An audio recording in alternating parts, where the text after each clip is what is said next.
Ya, buat teman-teman silakan yang mau nanya, kita lagi sesi study case ya, Bang Edo ya. Ya,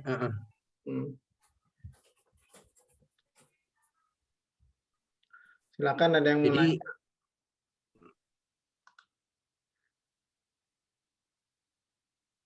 oke, lanjut aja ya berarti ya. Ya. Oke, saya lanjut ke ini Ethereum. Nah, ini Ethereum lagi hot ini ceritanya. Tuh, dominasinya wah hebat ini bener. Nah, kita lihat nih bentuknya nih. Nah, ini teman-teman, ini cuman candle yang terakhir ini belum selesai ya teman-teman ya. Ini ada 3 pola bentuk baris berjajar, warnanya kalau misalnya ini benar fix merah gitu ya, kita harus tunggu ini belum selesai candlenya ya. Kalau misalnya candle ini selesai dan ini fix merah gitu ya, kita lihat candle keempatnya itu candle bull atau kayak maksudnya candle hijau atau candle buyer bukan. Kalau misalnya bentuknya itu adalah candle bull, itu berarti ini fix bentukannya polanya adalah three black rose. Teman-teman punya kesempatan tuh untuk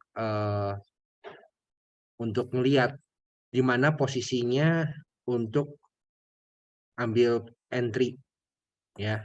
Sejauh ini mungkin trennya masih tren naik ini Ethereum. Cuman kita lihat koreksinya kita nggak tahu sejauh mana gitu. Nah, kalau untuk nentuin batas support sama batas resisten seperti kayak tadi ya, kita tarik dulu garisnya. Ini adalah resisten. Satu. Aduh, ini ya. Nah, kita lihat batas supportnya di mana. Nah, kita gambarin batas supportnya yang terlihat ini adalah di sini. Nah,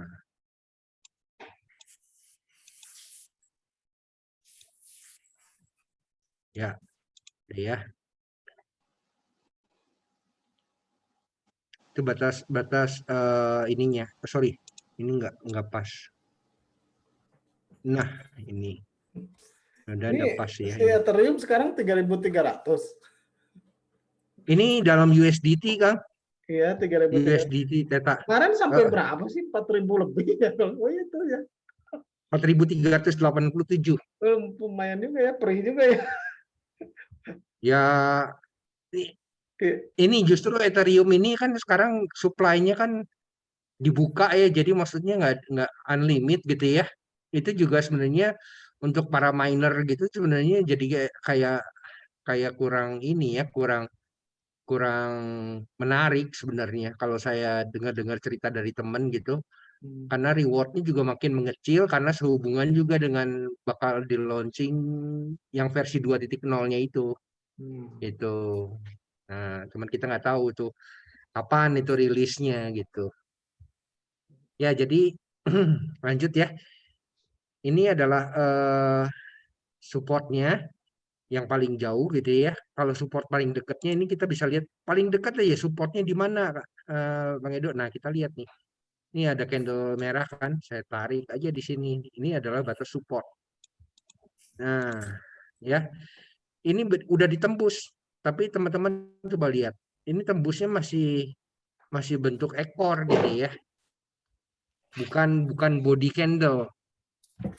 Bukannya nggak akurat sebenarnya, tapi ini kurang akurat. Kalau misalnya ini ditembus batas support ini ditembus oleh body candle, berarti dan candle itu ceritanya yang candle terakhir itu udah selesai gitu ya. Hari berikutnya, itu kita lihat candlenya kayak gimana. Tapi kalau ditembus ini, berarti dia fix turun. Ya, kita harus tunggu dulu ini karena ini adalah time frame-nya kan ini saya pakainya di 1 hari day. Jadi 1 hari membentuk satu pola candle, sedangkan ini 1 hari ini candle yang ini terakhir ini belum selesai dan supportnya ada di sini. Ya, saya tarik garis ini dari sini.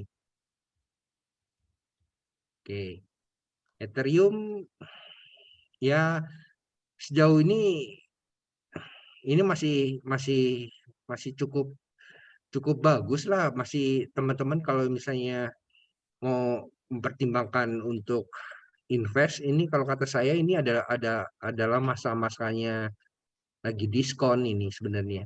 Bagus ini. Daripada kalau misalnya kita sekarang beli pas di sini gitu, atau di sini ini bodinya kayak apa udah mulai melemah, ini bodinya makin kecil.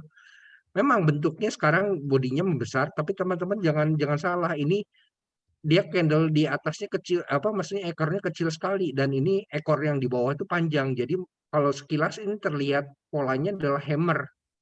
Hammer itu sebenarnya adalah tanda petanda mau bakal ganti eh, tren. Trennya itu maksudnya trennya bakal tren naiknya tuh akan terjadi koreksi, bukan ganti tren jadi tren bearish gitu ya.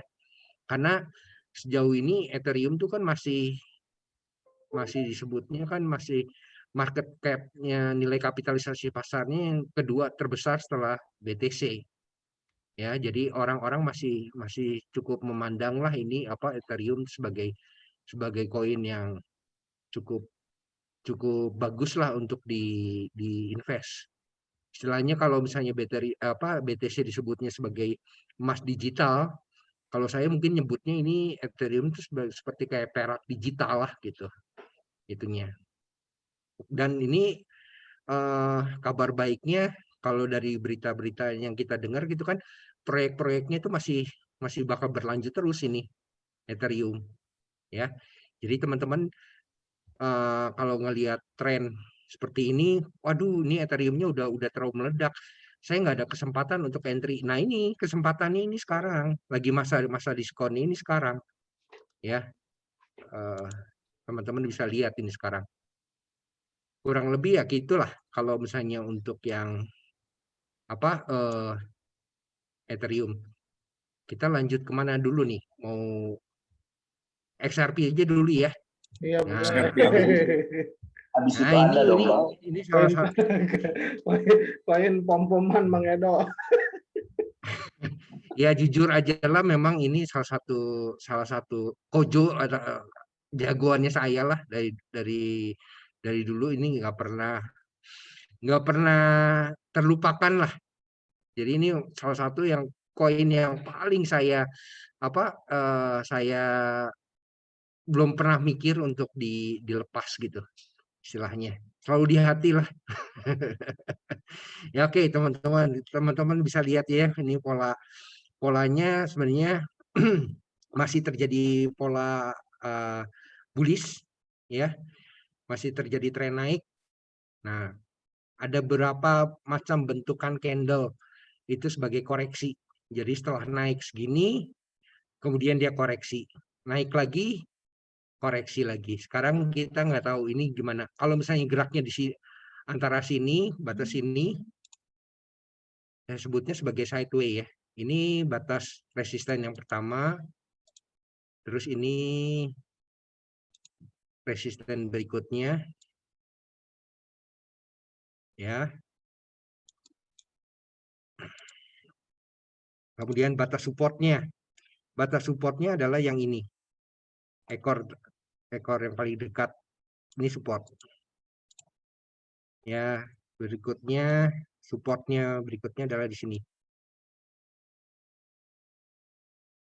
Nah. Oke, kita lihat. Jadi kalau misalnya teman-teman lihat ini sekarang, ini body candle-nya tuh kecil-kecil ya. Tail-nya atau ekornya itu yang panjang-panjang.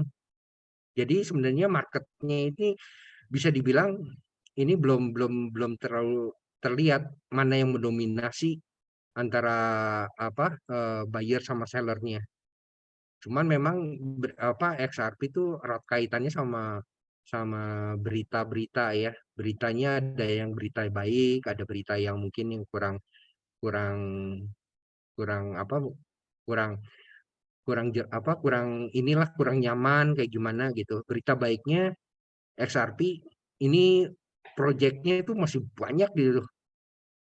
Institusi-institusi yang masuk ke XRP yang menggunakan teknologi Ripple itu makin banyak, otomatis penggunaannya XRP itu makin banyak Itu jadi makin liquid gitu.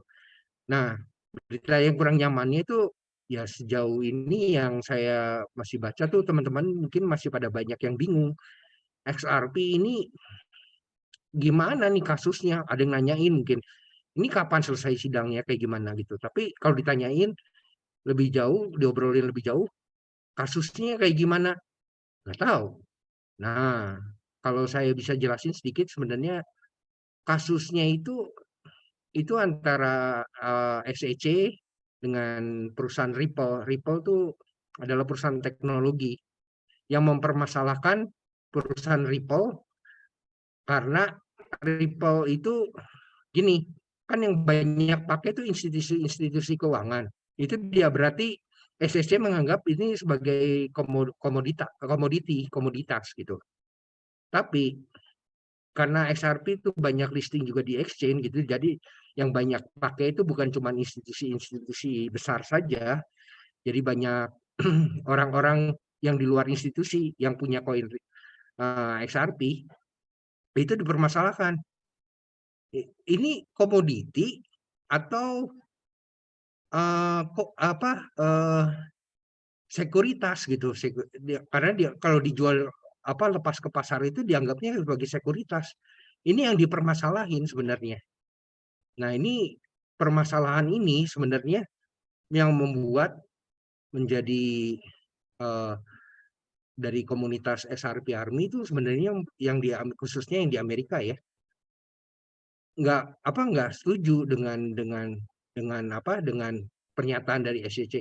Kenapa yang dipermasalahin cuma XRP gitu atau Ripple, perusahaan Ripple yang punya apa yang memproduksi koin XRP. Kenapa nggak dipermasalahin juga BTC sama Ethereum? Nah, itu masalahnya. Kenapa cuman cuman XRP aja? Karena BTC juga banyak kok yang pakai institusi keuangan kayak bahkan JP Morgan itu udah masuk juga ke BTC. Demikian juga dengan ETH itu juga banyak juga institusi-institusi yang pakai. Jadi kalau dianggap sebagai uh, sekuritas gitu ya, kenapa cuman XRP gitu? Nggak fair gitu. Dan hakimnya itu juga setuju gitu dengan anggapan ini walaupun belum ada keputusan. Itu sih sebenarnya. Oke, itu itu sekilas sedikit ya mengenai kasusnya ini mungkin biar teman-teman juga sedikit paham lah itunya. Balik lagi ke soal Maaf, teknikal. boleh nanya nggak? Ya, ya, ya, silakan. Iya, mau nanya. Jadi untuk yang XRP ini udah lumayan sih gue nggak mantengin perkembangan kasusnya. Tapi kalau dilihat dari sampai saat ini, gimana sih perkembangan SEC dengan Ripple itu di persidangannya itu, Bang? Udah sampai tahap apa gitu loh? Kemungkinan menang XRP-nya itu berapa persen gitu loh? Kalau keputusan dari keputusan finalnya belum ada ya. Karena mungkin Ya. nunggunya sekitar ya mungkin kalau nggak Agustus ya mungkin ya. Mungkin ya Juli atau pokoknya pertengahan tahun lah. Nah, itu ada keputusan tapi dari hasil apa eksepsi yang diajuin sama SEC gitu ya. Hakim hakim yang pegang perkara itu di pengadilan bilang itu nggak kuat, alibinya itu kurang ini. Makanya yang dari hakimnya itu ngomong kalau misalnya SEC benar nih mau mempersalahkan Ripple gitu ya dengan XRP-nya sebagai apa sekuritas gitu ya karena dia sebagai komoditi juga karena dipakai oleh institusi keuangan gitu ya. Kenapa yang ini apa BTC dan ETH-nya juga nggak dilibatin gitu. Nah, sedangkan kita tahu sendiri kalau misalnya BTC, Bitcoin itu kantornya nggak ada kan. Dan kalau misalnya Ethereum juga saya pikir juga Ethereum tuh nggak ada kantornya di Amerika malah ininya.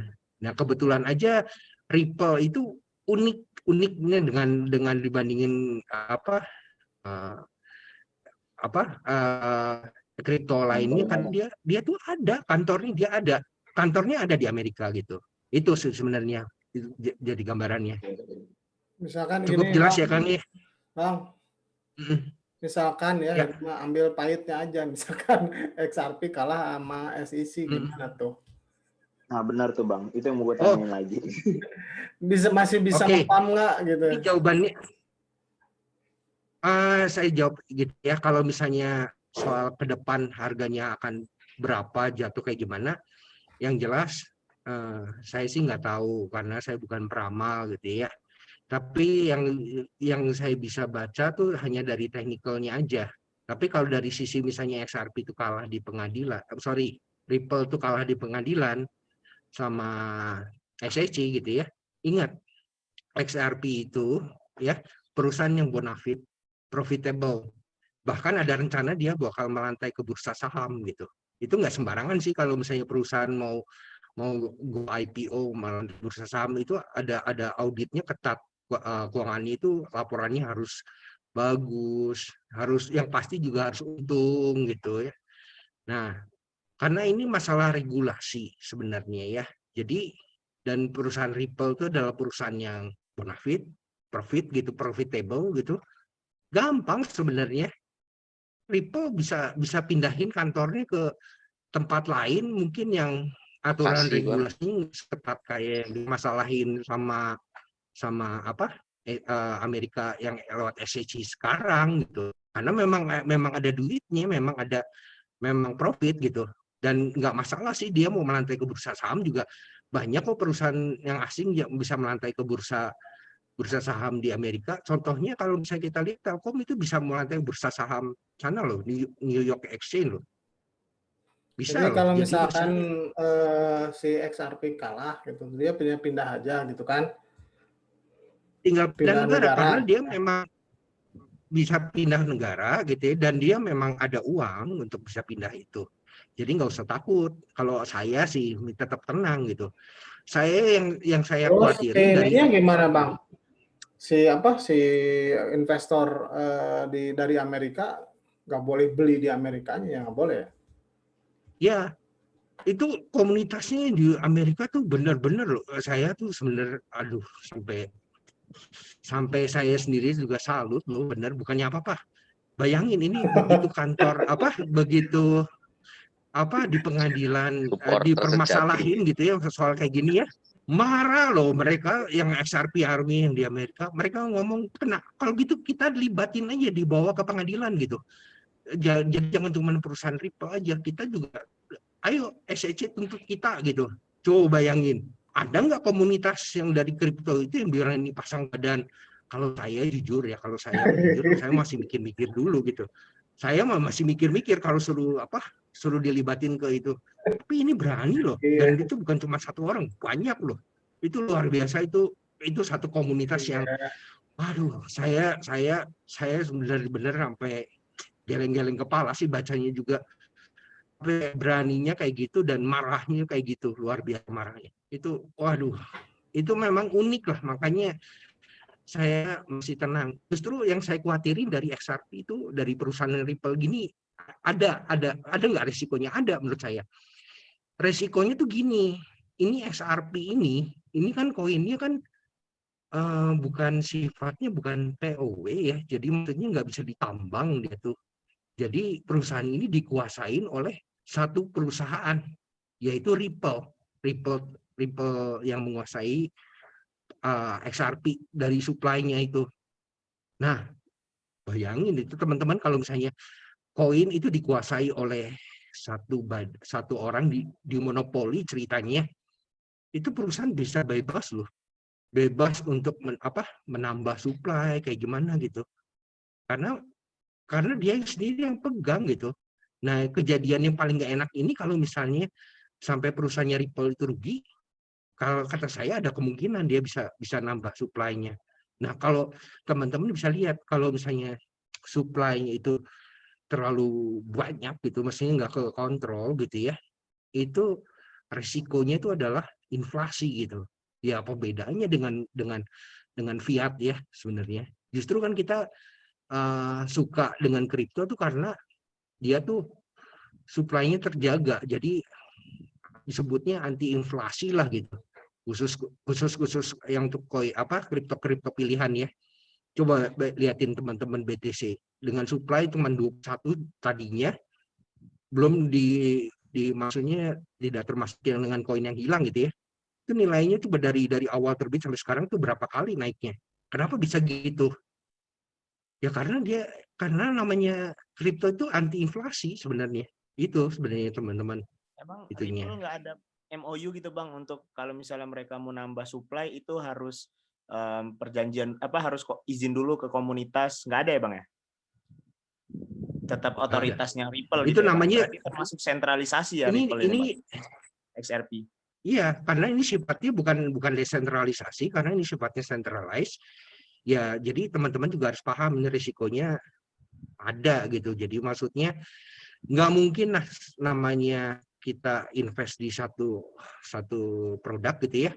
Produknya itu no risk itu nggak mungkin. Pasti semuanya ada risiko. Cuman kategori risikonya itu apa gitu. Ada yang risikonya rendah, low risk, ada yang medium risk, ada yang high risk. Nah, kalau saya lihat mas sekarang karena Ripple-nya itu adalah perusahaan yang profit, benefit gitu ya, besar kayak gimana dan menguntungkan lah. Ini saya masih sebutnya sebagai low risk sebenarnya.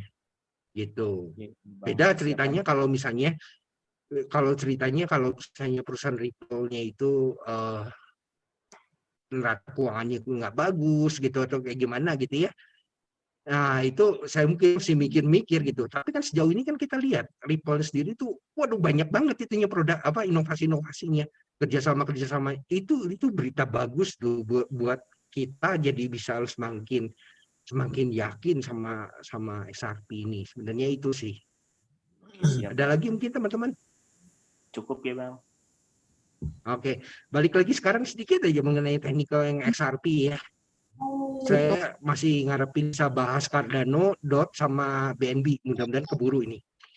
Oke, ini sementara ini ada batas support dan ini ada batas resisten. Ya, kemana harga bergerak? Ini kalau kata saya sih masih kita masih lihat nanti bakalnya gimana. Saya gambarin. Kalau saya bilang mungkin bisa harganya ke sini, terus ke sini bawah lagi gitu ya.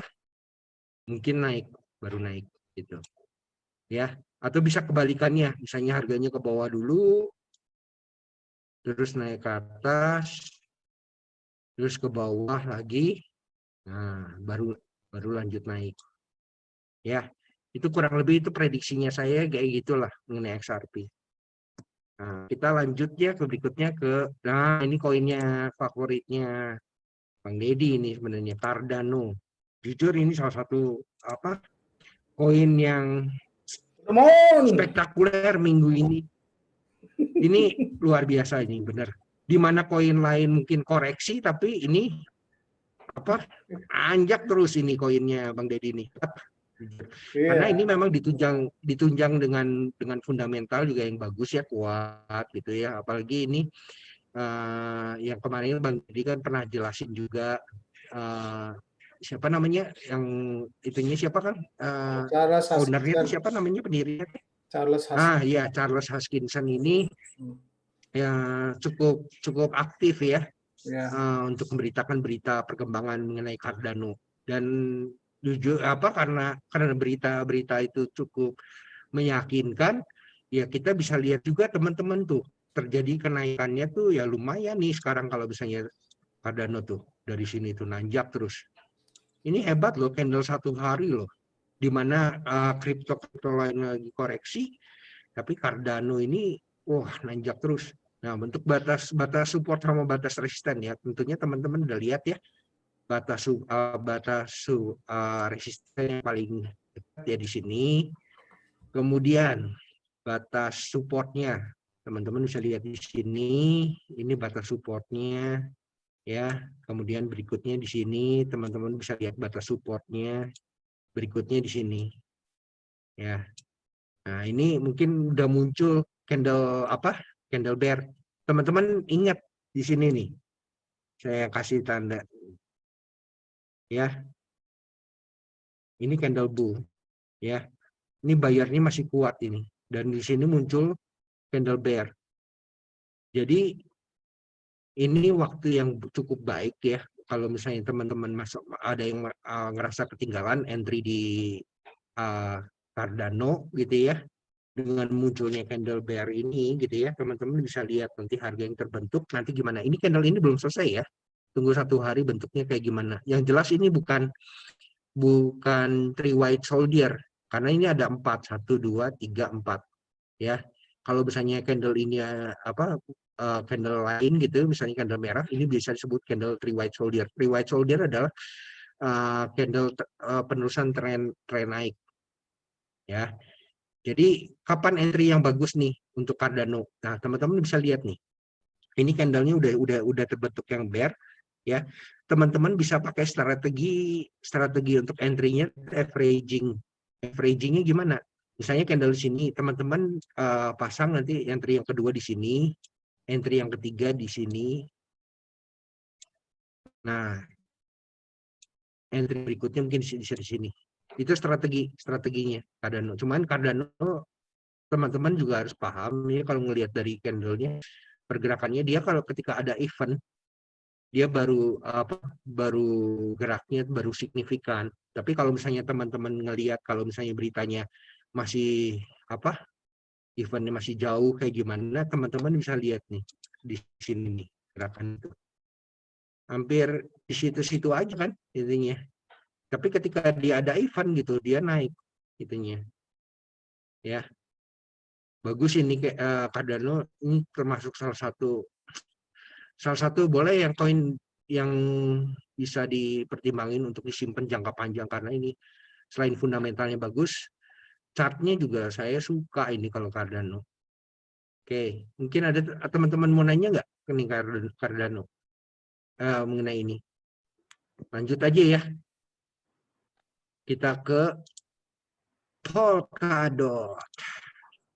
Polkadot ini sama Gavin Wood pendirinya, itu masih salah satu founder dari Ethereum juga ya. Cuma bedanya kalau misalnya Cardano tuh isinya saintis semua ya, marketingnya kan kurang gitu. Jadi begitu ada event-event tertentu dia akan naik gitu. Tapi kalau Polkadot tuh beda karena dia marketingnya lebih bagus daripada Cardano gitu. Tapi bukan berarti Cardano lebih jelek daripada Polkadot ya. Cuman karena ini dari sisi marketingnya aja gitu. Nah, teman-teman bisa lihat nih kenaikannya signifikan itu Polkadot. Apalagi ini 2 hari lagi tanggal 19 ini Polkadot tuh ada event ya. Eventnya tuh kalau nggak salah tuh mengenai parachain mengenai yang itu dengan Kusama teh mungkin bisa sebutnya teh salah satu contoh ya. Contoh jadi dari koin-koin yang lain nanti mau gabung di ekosistemnya Polkadot, parachain-nya itu di situ, makanya teman-teman bisa perhatiin juga nanti Kusamanya gimana gitu. Tapi 2 hari lagi ini ada event. Nah, kita lihat nih sekarang mengenai Polkadot. Kita lihat kita lihat ininya batas support sama batas resisten. Ini batas resisten yang pertama. Ini kita lihat ya. Nah, ini support yang pertama. Resisten yang pertama.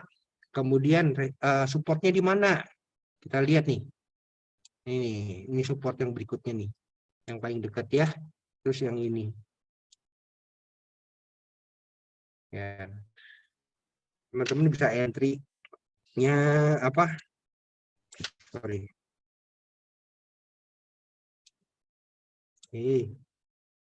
Oke, ini aja dah.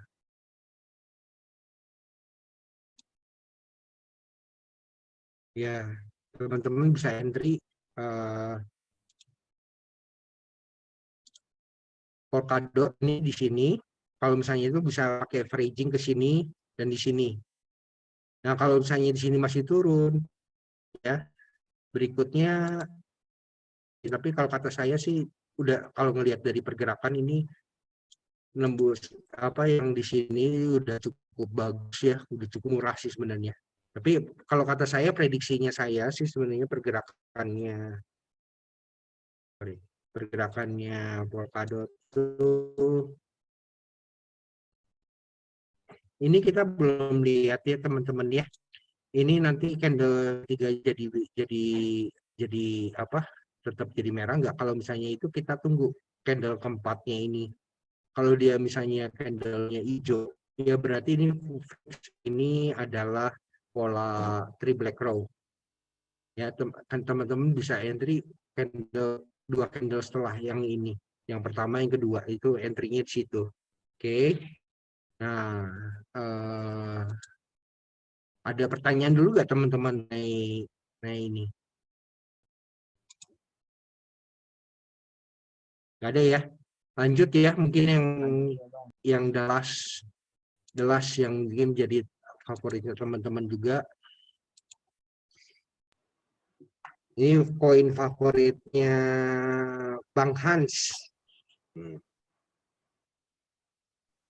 BNB. Oke. BNB ini juga salah satu koin yang cukup bagus dengan nilai kapitalisasi pasar yang cukup tinggi ya.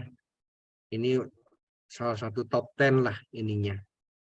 Nah, cuman kemarin mungkin ada sedikit berita yang dari BNB permasalahan sama ini lagi ya. Bukan SEC, tapi dari itu dianggapnya tuh penggalangan dana yang lumayan besar itu waktu itu di exchange Amerika itu BNB.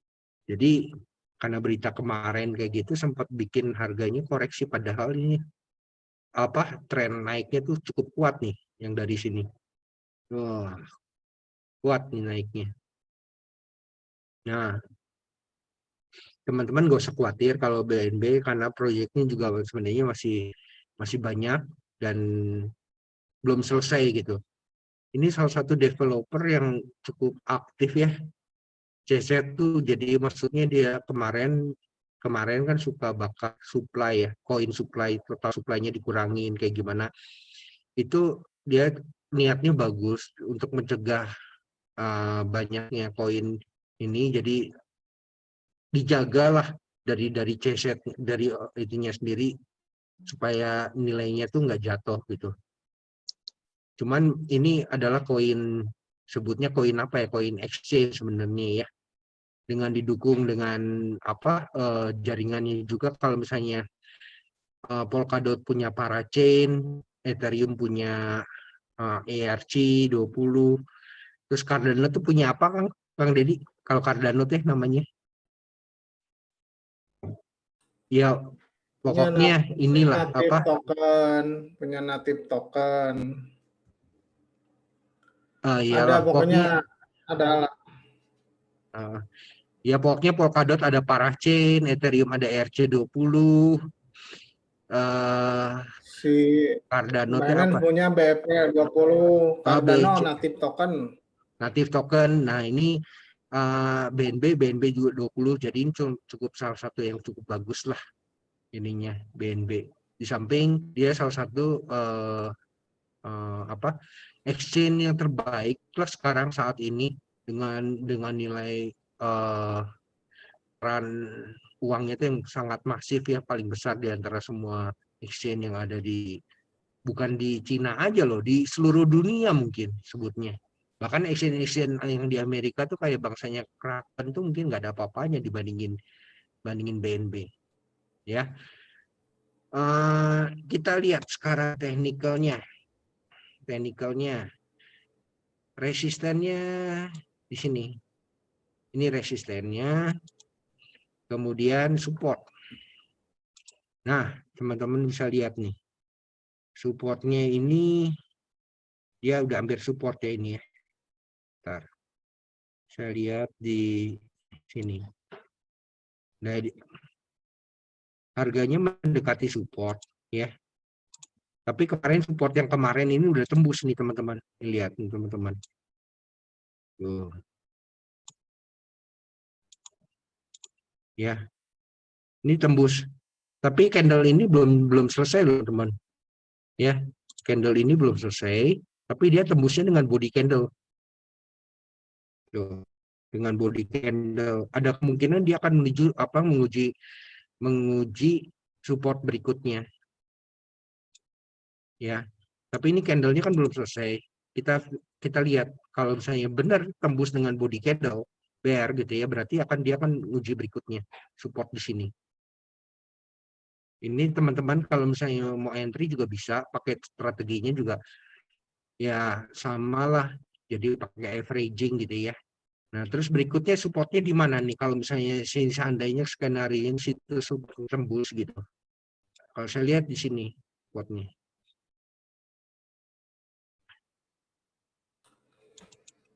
Oh, Ya, jauh oke. juga ya. Support yang Cukup jauh, makanya ini masih cukup ini. Cuman memang teman-teman bisa lihat di sini nih pola bentukannya yang ini kan ini double top nih sebenarnya 1, 2. Double top tuh biasanya turun dulu. Turun, nanti naik. Fix naik lagi di mana? Ya. Fix naik lagi nanti di mana? Ya nanti kalau misalnya tembus yang ini teman-teman, ini naik. Tapi dia kalau misalnya dia turun di sini, ini akan jadi di sini akan jadi batas resisten nanti. Ya. Ini harus ditembus dulu pertama kali resistennya ini ditembus dengan body candle. Nah, berikutnya dia harus nembus ini. Kalau ini bisa ditembus, dua bisa ditembus, dia akan bentuk all-time high yang baru itunya. Sementara sekarang terjadi all-time high-nya masih di 694,61 ya USDT itunya. Itu mungkin dari BNB. Ada pertanyaan mungkin teman-teman yang mau ditanyain? Ini kayaknya Bang waktunya udah habis. Tinggal 1 menit. Oke. Ya. Oke, siap. Kayaknya Nah. closing aja ya. Ya, lanjut aja nanti ada pertanyaan mungkin di grup. Udah 2 kali soalnya. Oke, teman-teman, terima kasih yang udah join, terutama terima kasih buat pemateri kita nih, Bang Edo Jaya alias XRP. Semangat. Sampai sini dulu video si investor kripto yang untuk hari ini. Kita lanjut dengan topik-topik selanjutnya mungkin besok atau lusa ya. Terima kasih semuanya. Selamat malam. Selamat malam. Thank you semuanya ya.